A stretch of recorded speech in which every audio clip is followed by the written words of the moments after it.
हिंदी साहित्य संपूर्ण घटना चक्र क्विक रिवीजन विद आरती शर्मा। दोस्तों, आपको मेरे चैनल पसंद आए तो इसे लाइक करें, शेयर करें, सब्सक्राइब करें। साथ ही साथ मेरे वीडियोस के अगले नोटिफिकेशंस को पाने के लिए बेल आइकन को प्रेस करें। दोस्तों, हम कर रहे हैं हिंदी नेट जेआरएफ परीक्षा चयनित विषय आधारित प्रश्न जून 2009 से जुलाई 2018 तक के प्रश्न पत्र।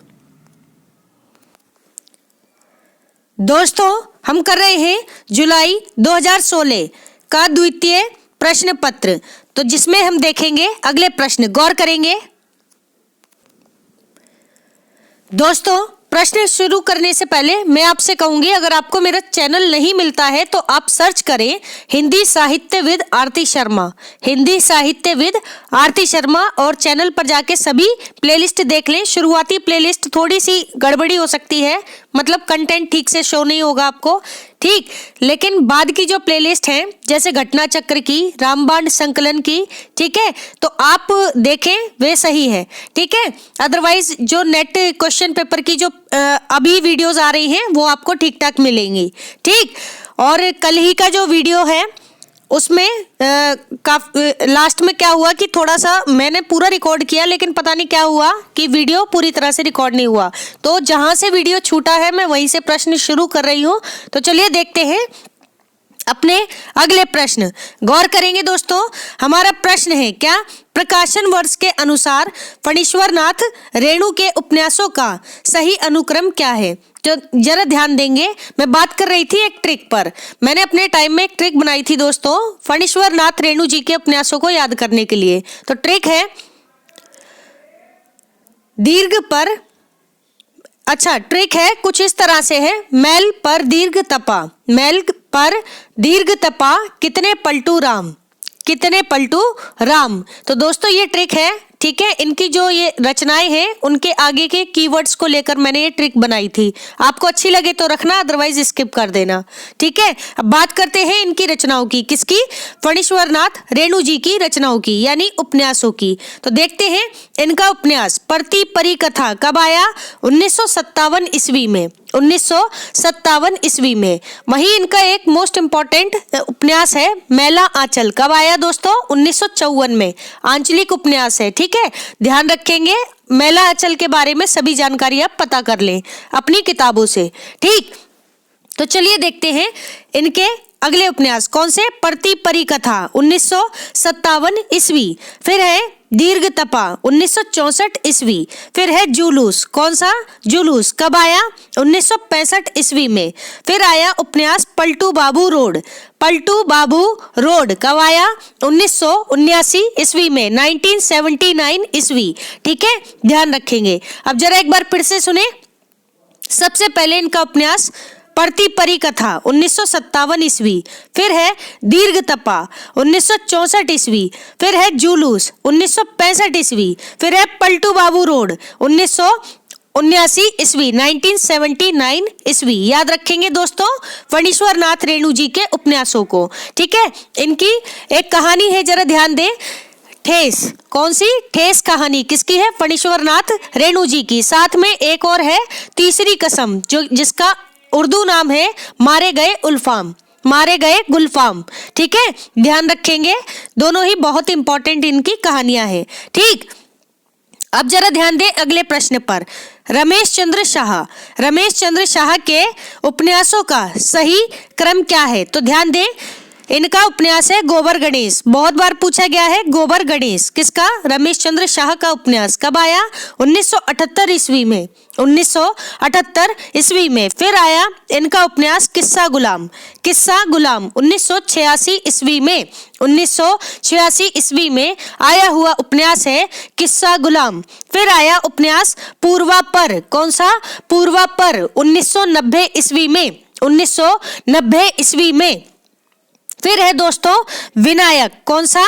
विनायक 2011 ईस्वी, 2011 ईस्वी। ठीक है, तो ध्यान रखें रमेश चंद्र शाह के उपन्यासों का सही अनुक्रम है गोबर गणेश 1978 ईस्वी, फिर है किस्सा गुलाम 1986 ईस्वी, फिर है पूर्वापर 1990 ईस्वी, फिर है विनायक 2011 ईस्वी। ठीक है, याद रखेंगे।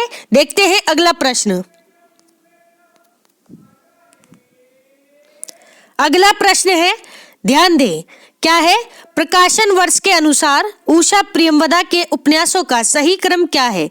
तो उषा प्रियमवदा जी के उपन्यास देखते हैं। सबसे पहले 55 खंबे लाल दीवारें, 55 खंबे लाल दीवारें कब आया? 1961 ईस्वी में, 1961 ईस्वी में। फिर आया उपन्यास रुकोगी नहीं राधिका, रुकोगी नहीं राधिका कब आया? 1966 ईस्वी में, 1966 ईस्वी में। फिर आया शेष यात्रा 1984 ईस्वी में, शेष यात्रा। फिर आया अंतर्वशी 2000 ईस्वी में, 2000 ईस्वी में अंतर्वशी। अब जरा एक बार फिर से सुनेंगे, ध्यान देंगे दोस्तों। 55 खंबे लाल दीवारें 1961 ईस्वी, फिर है रुकोगी नहीं राधिका 1966 ईस्वी, फिर है शेष यात्रा 1984 ईस्वी, फिर है अंतर्वशी 2000 ईस्वी। ये सभी किसके उपन्यास हैं? उषा प्रियमवदा जी के। देखते हैं अगला प्रश्न, क्या है? लेखन काल के अनुसार पाश्चात्य आलोचकों का सही अनुक्रम क्या है? तो जरा ध्यान दें, लेखन काल के अनुसार पाश्चात्य आलोचक हैं वर्ड्सवर्थ। कौन? वर्ड्सवर्थ। इनका समय है 1770 ईस्वी, 1770 ईस्वी। फिर है क्रोचे, बेनिदेत्तो क्रोचे, इनका समय है 1866 ईस्वी, 1866। ठीक है, 1866 ईस्वी बेनिदेत्तो क्रोचे का समय है। और ध्यान रखें क्रोचे का संबंध किससे था? तो अभिव्यंजनावाद से था। ठीक है, ध्यान रखेंगे। वही स्वच्छंदतावाद से संबंध था किसका? वर्ड्सवर्थ का। ठीक है, तो ध्यान रखेंगे, ये कुछ बातें हैं महत्वपूर्ण। फिर है टी.एस. Elliot, T.S.. इलियट, इनका समय है 1888 ईस्वी, 1888 ईस्वी। फिर है आई.ए. रिचर्ड्स। कौन? आई.ए. रिचर्ड्स 1893 ईस्वी, आई.ए. रिचर्ड्स 1893 ईस्वी। अब एक बार फिर से सुने, वर्ड्सवर्थ इनका समय है 1770 ईस्वी, फिर है क्रोचे 1866 ईस्वी, फिर है टी.एस. इलियट 1888 ईस्वी, फिर है आई.ए. रिचर्ड्स 1893 ईस्वी। ठीक है, याद रखेंगे पाश्चात्य आलोचकों का सही अनुक्रम। अब देखते हैं अपने अगले प्रश्न। अगला प्रश्न है, सही सुमेलित है, ध्यान दें, पात्र है और ग्रंथ है। सबसे पहले ग्रंथ है चंदायन, जिसका अन्य नाम है लोरकहा। ठीक है, और मुल्ला दाऊद का ग्रंथ है। ठीक है, चंदायन या लोरकहा अवधी भाषा में है, ध्यान रखें। जिसके पात्र हैं लौरिक और चंदा। कौन? लौरिक और चंदा, याद रखेंगे दोस्तों। अगला प्रश्न है पद्मावत। कौन?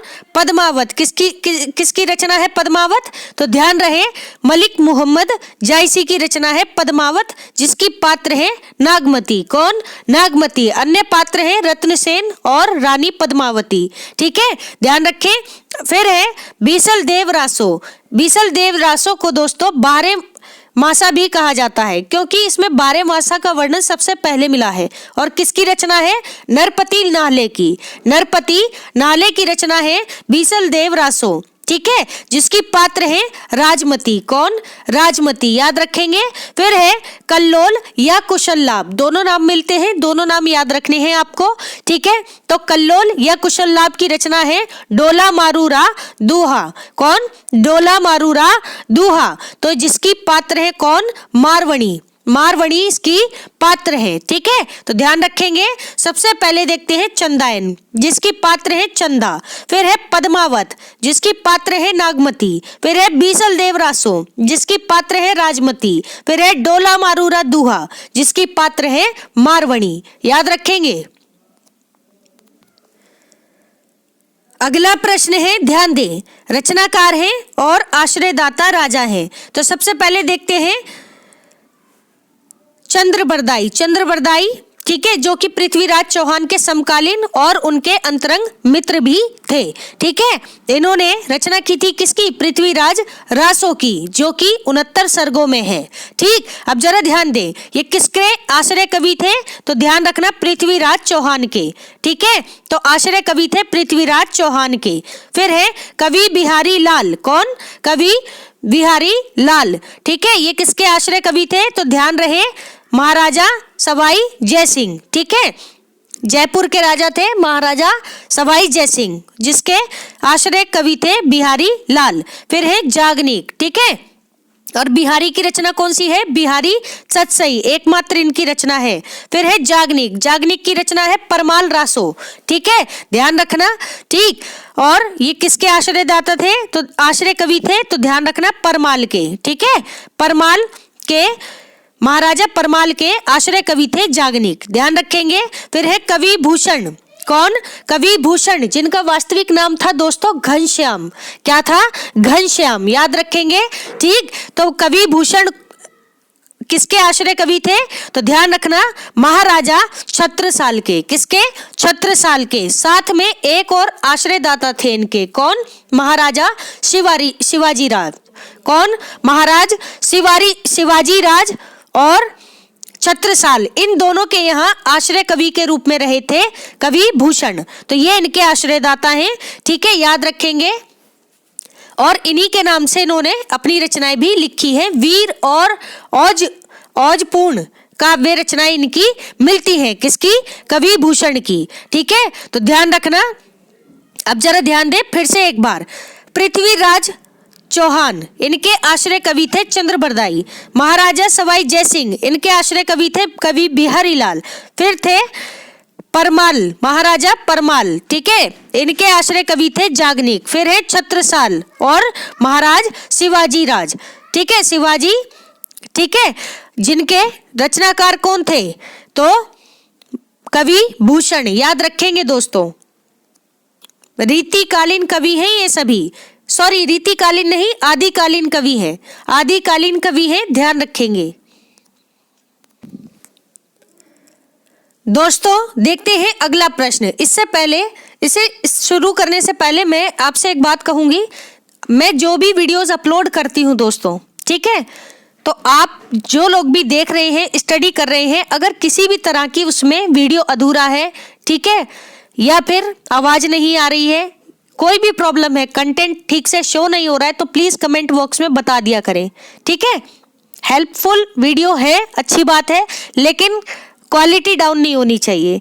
ठीक है, अभी कल वाला वीडियो मैंने अभी देखा कि उसमें से जो मैंने आज दोबारा प्रश्न कराए हैं वो मैंने उसी में कवर किए थे, लेकिन पता नहीं क्या हुआ, टेक्निकल इश्यू की वीडियो अधूरा ही अपलोड करना पड़ा।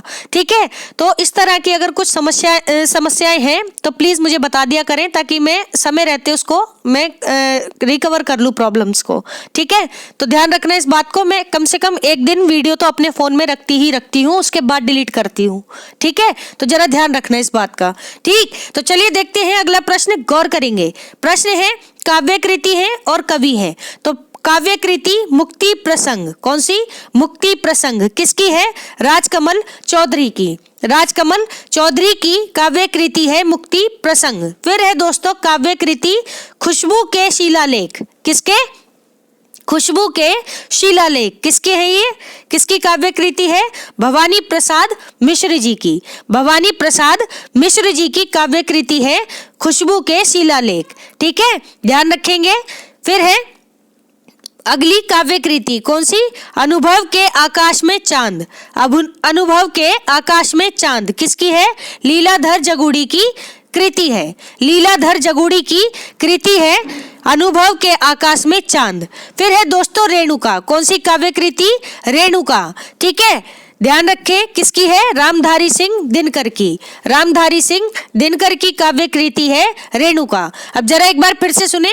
सबसे पहले राजकमल चौधरी, इनकी काव्य कृति है मुक्ति प्रसंग। फिर है भवानी प्रसाद मिश्र जी, इनकी काव्य कृति है खुशबू के शिलालेख। फिर है लीलाधर जगुड़ी, इनकी काव्य कृति है अनुभव के आकाश में चांद।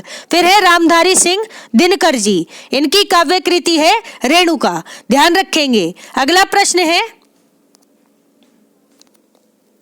अगला प्रश्न है, गौर करेंगे दोस्तों, काव्य कृति है और कवि है। तो जरा ध्यान दें, सबसे पहले काव्य कृति है आत्मजयी, किसकी है? कुंवर नारायण की। कुंवर नारायण जी की काव्य कृति है आत्मजयी। फिर है खूंटियों पर टंगे लोग, कौन सी? खूंटियों पर टंगे लोग, किसकी है? तो सर्वेश्वर दयाल सक्सेना जी, सर्वेश्वर दयाल सक्सेना जी की काव्य कृति है खूंटियों पर टंगे लोग। फिर है दोस्तों काव्य कृति मगध, कौन सी? मगध, किसकी है? श्रीकांत वर्मा की। श्रीकांत वर्मा की काव्य कृति है मगध, याद रखें। फिर है दोस्तों काव्य कृति पहाड़ पर लालटेन, किस पर? पहाड़ पर लालटेन, किसकी है? मंगलेश डबराल की। मंगलेश डबराल की काव्य कृति है पहाड़ पर लालटेन, याद रखेंगे। अब जरा एक बार फिर से सुने, ठीक है, ध्यान देना। कवि कुंवर नारायण, इनकी काव्य कृति है आत्मजयी। फिर है सर्वेश्वर दयाल सक्सेना जी, इनकी काव्य कृति है खूंटियों पर टंगे लोग। फिर है श्रीकांत वर्मा, इनकी काव्य कृति है मगध, ठीक है। फिर है मंगलेश डबराल, इनकी काव्य कृति है पहाड़ पर लालटेन, ठीक है, ध्यान रखेंगे। अगला प्रश्न है, ध्यान दें, काव्य पंक्तियां हैं और रचनाकार। तो ध्यान दें, सबसे पहले काव्य पंक्ति है, पराधीन रहकर अपना सुख शोक न कह सकता है, वह अपमान जगत में केवल पशु ही सह सकता है। ठीक है, क्या है? पराधीन रहकर अपना सुख शोक न कह सकता है, वह अपमान जगत में केवल पशु ही सह सकता है। ये यहाँ से ऑप्शन नहीं होगा, ये लाइन पहली पंक्ति की है, ठीक है, ऑप्शन बी यहाँ से होगा, ध्यान रखना। ठीक, तो राम नरेश त्रिपाठी किसकी पंक्ति है? राम नरेश त्रिपाठी जी की पंक्ति है, पराधीन रहकर अपना सुख शोक न कह सकता है, वह अपमान जगत में केवल पशु ही सह सकता है। ठीक, अगली पंक्ति है, ध्यान दे, धरती हिलकर नींद भगा दे, धरती हिलकर नींद भगा दे, वज्रनाद से व्योम जगा दे, वज्रनाद से व्योम जगा दे, देव और कुछ लाग लगा दे। क्या? देव और कुछ लाग लगा दे। तो किसकी पंक्ति है? मैथिली शरण गुप्त की। मैथिली शरण गुप्त की पंक्ति है, धरती हिलकर नींद भगा दे, वज्रनाद से व्योम जगा दे, देव और कुछ लाग देव और कुछ लाग लगा दे। तो मैथिली शरण गुप्त की पंक्ति है, ध्यान रखेंगे। अगली पंक्ति है, जरा ध्यान दे दोस्तों, क्या है? दिवस का अवसान समीप था, पंक्ति है, दिवस का अवसान समीप था, गगन था कुछ लोहित हो चला, दिवस का अवसान समीप था, गगन था कुछ लोहित हो चला। तो ये पंक्ति है अयोध्या सिंह उपाध्याय हरिऔध जी की। ठीक है, अयोध्या सिंह उपाध्याय हरिऔध जी की पंक्ति है, दिवस का अवसान समीप था, गगन था कुछ लोहित हो चला। ठीक है, अगली पंक्ति है, ध्यान दे, भेजे मन भावन के उद्धव के आवन की। क्या है? भेजे मन भावन के उद्धव के आवन की, सुधी ब्रज गावनी में पावन जबई लगी, सुधी ब्रज गावनी में पावन जबई लगी। तो किसकी है? पंडित जगन्नाथ दास रत्नाकर जी की पंक्ति है। किसकी? पंडित जगन्नाथ दास रत्नाकर जी की पंक्ति है, इनकी रचना है उद्धव शतक। कौन सी? उद्धव शतक, याद रखेंगे। ठीक है, तो भेजे मन भावन के उद्धव के आवन की, सुधी ब्रज गावनी में पावन जबई लगी। ठीक है, और ब्रज भाषा के अंतिम कवि भी हैं, कौन? पंडित जगन्नाथ दास रत्नाकर। ठीक है, इनकी मृत्यु कब हुई? 1932 में। ठीक है, और 17वीं शताब्दी के कवि हैं, ध्यान रखेंगे, आचार्य हैं, पूछा जाता है प्रश्न। ठीक है, अगला प्रश्न है, ध्यान दें, जयशंकर प्रसाद के नाट्य गीतों को उनके नाटकों के साथ सुमेलित करना है। ठीक है, जयशंकर प्रसाद के नाट्य गीतों को उनके नाटकों के साथ सही सुमेलित करना है। तो सबसे पहले नाट्य गीत है, फिर नाटक है। तो ध्यान देंगे दोस्तों, सबसे पहले नाट्य गीत है, क्या?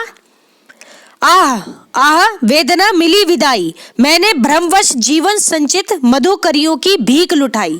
आह वेदना मिली विदाई, मैंने भ्रमवश जीवन संचित मधुकरियों की भीख लुटाई। तो ये किसकी पंक्ति है?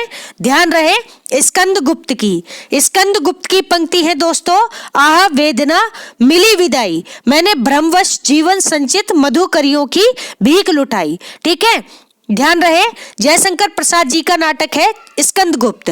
ठीक है, कब आया? 1928 में आया हुआ नाटक है जिससे ली हुई पंक्तियां हैं, ध्यान रहे। अगला नाटक है इनका ध्रुव स्वामिनी। कौन सा? ध्रुव स्वामिनी, 1936 में आया हुआ, 35 या 36 में। ठीक है, किसका? जयशंकर प्रसाद जी का नाटक है जिसकी पंक्ति है और प्रमुख पात्र कौन है उसकी? तो ध्रुव स्वामिनी है। ठीक है, तो ध्यान रखेंगे।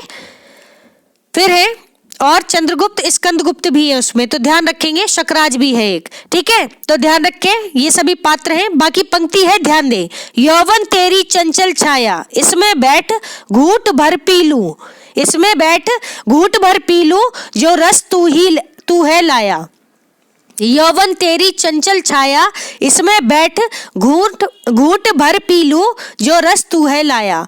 ठीक है, यौवन तेरी चंचल छाया, इसमें बैठ घूंट भर पी लूं, जो रस तू है लाया। तो ये ध्रुव स्वामिनी की पंक्ति है, ध्यान रखेंगे।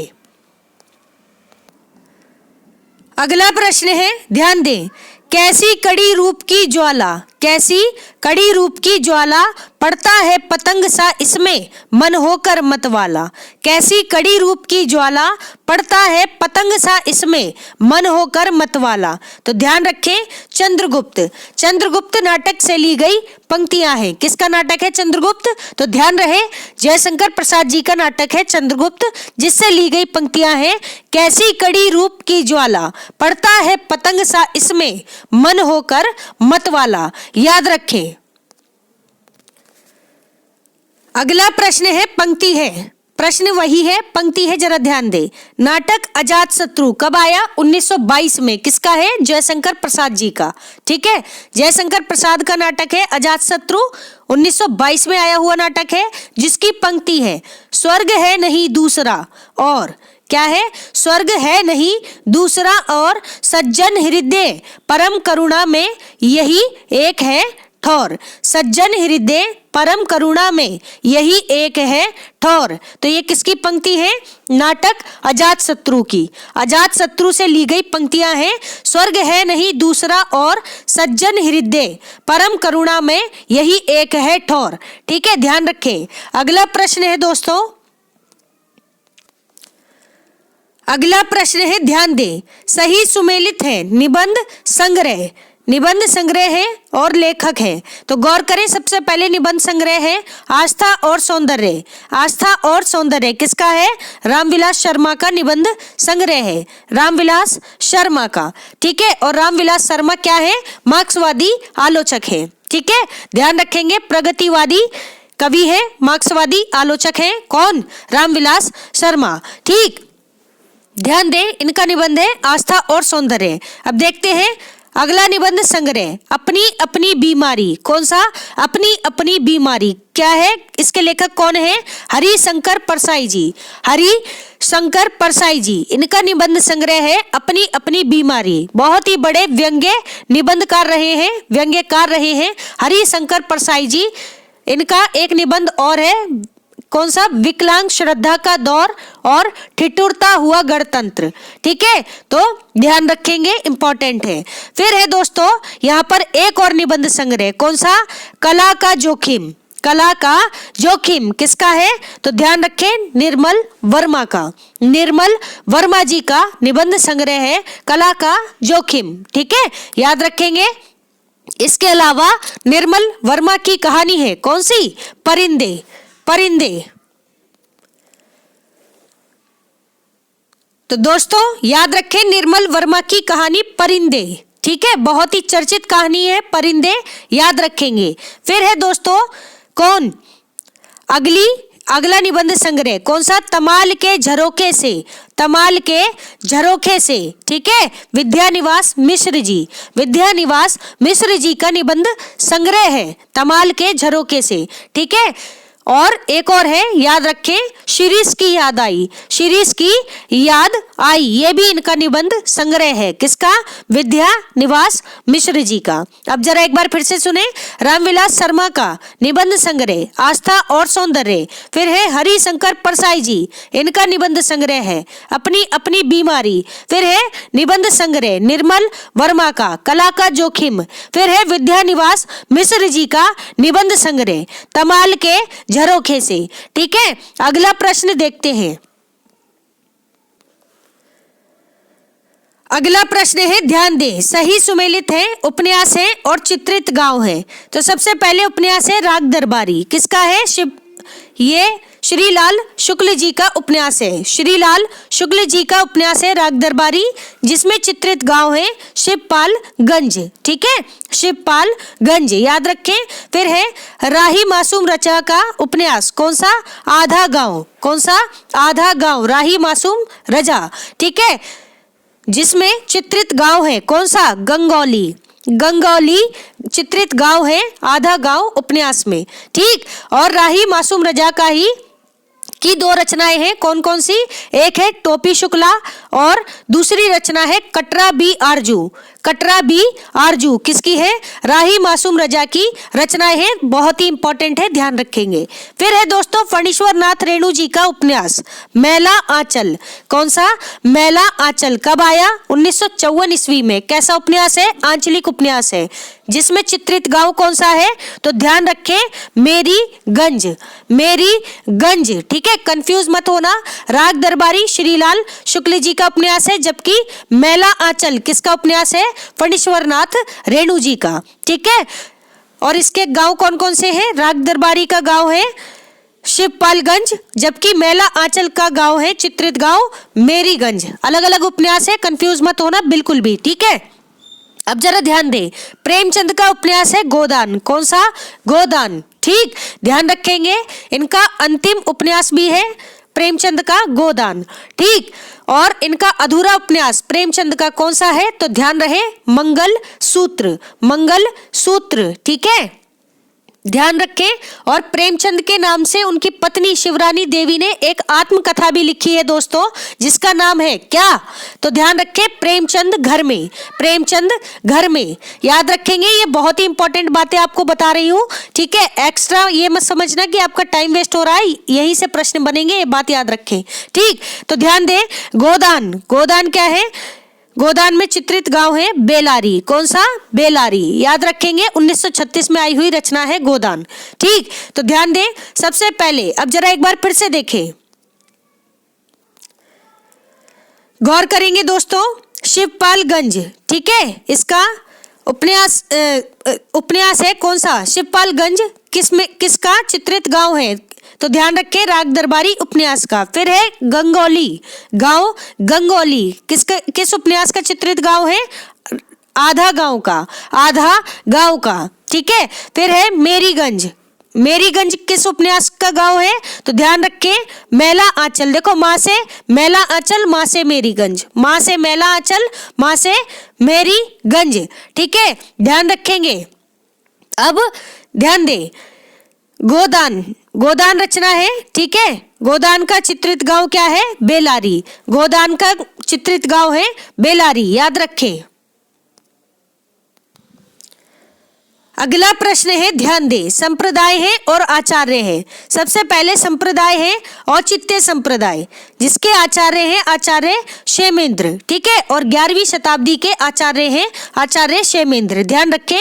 ठीक, इनका संप्रदाय है औचित्य। अब बात करते हैं वक्रोक्ति संप्रदाय की। किसकी? वक्रोक्ति संप्रदाय की, जिसके प्रवर्तक आचार्य हैं कुंतक। कौन? कुंतक। ध्यान रखें, वक्रोक्ति संप्रदाय के आचार्य कुंतक है। ठीक, फिर है संप्रदाय ध्वनि। कौन सा? ध्वनि संप्रदाय, जिसके प्रवर्तक आचार्य हैं आनंद वर्धन। आनंद वर्धन। इनका समय है 9वीं 10वीं शताब्दी। ठीक है, 9वीं से 10वीं शताब्दी के बीच, ध्यान रखें, ध्वनि संप्रदाय। ठीक, फिर है रस संप्रदाय। रस संप्रदाय जिसके प्रवर्तक आचार्य कौन है? भरत मुनि। भरत मुनि दूसरी शताब्दी के आचार्य हैं, आचार्य भरत मुनि, और इनकी रचना है नाट्य शास्त्र। बहुत ही चर्चित रचना है, ध्यान रखेंगे, ठीक है। और नाटक को पांचवा तत्व भी माना है, किसने? भरत मुनि ने, ठीक। ये कुछ बातें हैं इंपॉर्टेंट, याद रखेंगे दोस्तों। अब जरा ध्यान दे फिर से। आचार्य क्षेमेंद्र, इनका संप्रदाय है औचित्य संप्रदाय। फिर है आचार्य कुंतक, इनका संप्रदाय है वक्रोक्ति संप्रदाय। फिर है आचार्य आनंदवर्धन, इनका संप्रदाय है ध्वनि संप्रदाय। फिर है आचार्य भरत मुनि, इनका संप्रदाय है रस संप्रदाय। अगला प्रश्न है, ध्यान दे, सही सुमेलित है क्या? रचना है और रचनाकार है। तो सबसे पहले रचना church and state. Church and state, इसका रचनाकाल है कौन? कॉलरेज। सॉरी, रचनाकाल नहीं, रचनाकार है कॉलरेज, ठीक है। कॉलरेज की रचना है चर्च एंड स्टेट। फिर है रचना लिटरेचर एंड डोगमा, कहीं कहीं मिलता है लिटरेचर एंड ड्रामा, ठीक है। तो ये दोनों ही रचनाएं किसकी है? ध्यान रखें, मैथ्यू आर्नोल्ड की। मैथ्यू आर्नोल्ड की, ध्यान रखेंगे दोस्तों, ठीक है। ये डोगमा भी मिल सकता है शब्द, ड्रामा भी मिल सकता है, ठीक है। तो मैथ्यू आर्नोल्ड की रचना है लिटरेचर एंड डोगमा या फिर लिटरेचर एंड ड्रामा, ठीक, ध्यान रखें। फिर है दोस्तों रचना the foundation of aesthetics. The foundations of aesthetics किसकी रचना है? I.A. रिचर्ड्स की। I.A. रिचर्ड्स की रचना है द फाउंडेशन ऑफ एस्थेटिक। फिर है रचना आर्स पोएटिका। आर्स पोएटिका किसकी है? होरेस की रचना है। होरेस की रचना है आर्स पोएटिका। तो ध्यान रखें, कॉलरिज की रचना church and state, Matthew Arnold की रचना literature and dogma, I.A. Richards की रचना द फाउंडेशन ऑफ एस्थेटिक्स। फिर है होरेस की रचना आर्स पोएटिका, ठीक है। अब यहाँ पर एक नोट है, जरा ध्यान दें, गौर करेंगे दोस्तों। नोट है, यूजीसी सीबीएसई द्वारा पूछे गए इस प्रश्न में literature and drama, literature and drama दिया गया है, जबकि वास्तव में यह कौन सी रचना है? लिटरेचर एंड डोगमा है, ठीक है। डाउट भी क्लियर हो गया, आप ध्यान रखेंगे, ठीक है। वास्तविक रचना क्या है? मैथ्यू आर्नोल्ड की लिटरेचर एंड डोगमा, ठीक है, जिसके लेखक कौन है? मैथ्यू आर्नोल्ड, याद रखेंगे दोस्तों। अगला प्रश्न है, ध्यान दे, अभिकथन है परंपरा आधुनिकता की विरोधी है। परंपरा आधुनिकता की विरोधी है, ठीक है। कारण क्या है? क्योंकि परंपरा पुरातनता को पोषित कर भविष्य का मार्ग अवरुद्ध करती है, ठीक है, अवरुद्ध करती है। तो ये कैसे नेगेटिव वर्ड आ गए पहली बात तो, ठीक है। अब ध्यान रखेंगे, ये बातें एक दूसरे से मैच भी नहीं हो रही, तो इसलिए क्या है कि गलत और गलत दोनों ही बातें गलत हैं। परंपरा आधुनिकता की विरोधी है, ठीक है, आधुनिकता की विरोधी है, ये गलत है, क्योंकि परंपरा पुरातनता को पोषित कर भविष्य का मार्ग अवरुद्ध करती है, ठीक है, ये बात भी गलत है, ठीक है। आधुनिकता का संबंध किससे है? नवीनता से है दोस्तों, ठीक है। लेकिन जरूरी नहीं है कि नवीनता के लिए परंपराओं को छोड़ा ही जाए, उसमें से जो कुछ ग्रहण करने लायक बातें हैं उन्हें ग्रहण किया जाए, अदरवाइज उन्हें छोड़ा जाए, ठीक है। तो कुछ इस तरह से तर्क होना चाहिए। तो ये दोनों ही बातें गलत हैं। देखते हैं अगला प्रश्न। अभिकथन है, ध्यान दे दोस्तों, क्या है? धर्म और विज्ञान की तरह साहित्य में प्रतीक एक निश्चित अर्थ का प्रतिपादक होता है। धर्म और विज्ञान की तरह साहित्य में प्रतीक एक निश्चित अर्थ का प्रतिपादक होता है, ठीक है। कारण है, इसलिए रचनात्मक स्तर पर किस पे? इसलिए रचनात्मक स्तर पर साहित्यिक प्रतीक के संबंध में पाठक और प्रयोक्ता के बीच मतभेद नहीं हो सकता।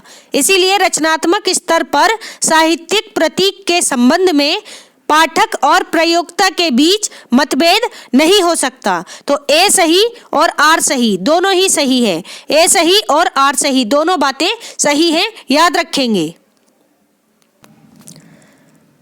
तो दोस्तों, हमारा आज का ये वीडियो यही समाप्त होता है। Thanks for watching. अगर आपको मेरे वीडियोस पसंद आ रहे हैं तो इन्हें लाइक करें, शेयर करें, मेरे चैनल को सब्सक्राइब करें, साथ ही साथ मेरे वीडियोस के अगले नोटिफिकेशंस को पाने के लिए बेल आइकन को प्रेस करें। धन्यवाद दोस्तों।